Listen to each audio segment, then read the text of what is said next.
দল বিএনপি যদি রাষ্ট্র পরিচালনার সুযোগ পায়, এই বন্যায় যারা ব্যাপকভাবে ক্ষতিগ্রস্ত হয়েছেন, যারা কোটা সংস্কার আন্দোলনে জীবন দিয়েছেন, শহীদ হয়েছেন, রক্তাক্ত হয়েছেন, পঙ্গুত্ব বরণ করেছেন, আমি বিশ্বাস করি আমাদের দলের ভারপ্রাপ্ত চেয়ারম্যান শ্রদ্ধেয় তারেক রহমান সাহেব নিজে তাদের খোঁজ খবর নেবেন এবং তাদের পরিবারের পাশে উনি দাঁড়াবেন।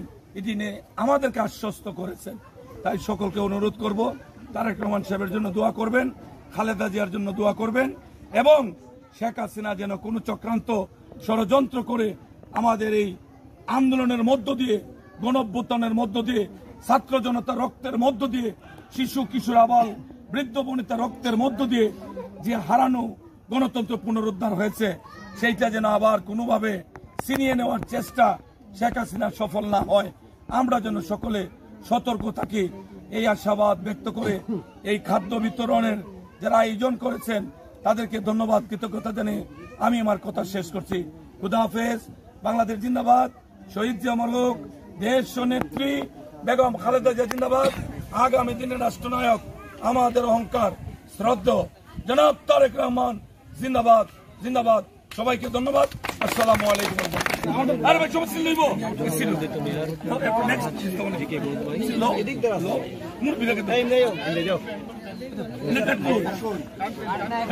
আরে বাবা একটা কিছু হইতো না, কাঞ্জি বয়স বুঝুনি ঘটলো ভাই তো না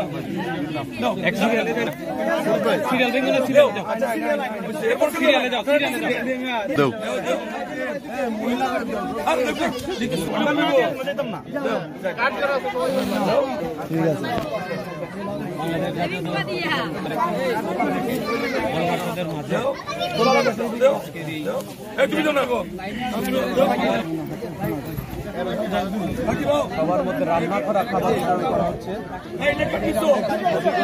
জেলা ছাত্র দল